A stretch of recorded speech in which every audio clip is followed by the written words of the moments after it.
Staro je prišlo, začelo se je novo. Mislim, da je nekaj podobnega tudi z našo politiko. Mislim, da nas te krščanski demokrati zelo dobro opisujejo oziroma zelo dobro orišejo. Krščanstvo kot neka tradicija našega prostora in demokracija kot tista osnova, ki naj bi bila pri politiki aktualna oziroma je trenutno najbolj aktualna stvar. Krščanske demokracije pred letom 90 ni bilo in to nam še danes narobe hodi. Teh 70 let se vidi tudi v današnji družbi, danes in včeraj, da ga ni, da nam manjka. Vesel sem, da so ti naši začetni politiki desni s tem začeli in zato tudi z veseljem smo potem tudi mlajši to poprijeli. Jaz sem pri tej politiki aktiven recimo že v krajevni skupnosti od leta 2002, pa potem na občinskem svetu od 2006, več kot 20 let.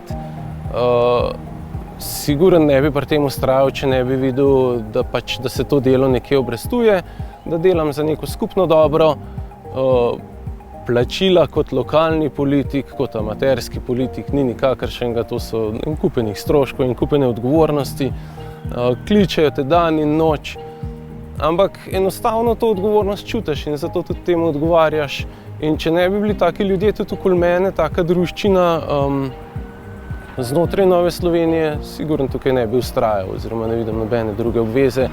Meni je zanimivo, recimo, ko grem večkrat na te tabore, vzamem s sabo tudi kakšnega otroka in kako to otroci čisto drugače dojemajo oziroma ko povezujejo te ljudi, ki so jih na plakatu in na kakšni televiziji so jih videli in da so to čisto navadni ljudje oziroma da to niso neke filmske, movie stari, neke filmske zvezde, ampak da so to čisto taki navadni ljudje, s katerimi se lahko pogovarjajo, ki isto pride do tebe in te malo po hrbtu popraska. Sploh Ljudmila Novakova je bila taka, da se je zelo rada podružila z vsemi. Tudi vem, da so si otroci to zapomnili. Krščanski demokrati smo tukaj doma v Sloveniji, tako da Nova Slovenija bo tudi čez 20 let uspešna stranka, če bo le poslušala svoje ljudi. Sam sem v politiki zaradi ljudi okoli sebe, zelo rad se pogovarjam z ljudmi in jaz ne vidim nikakršne bojazni, da Nova Slovenija ne bi uspela. Smo blizu ljudem in smo prisotni povsod med ljudmi.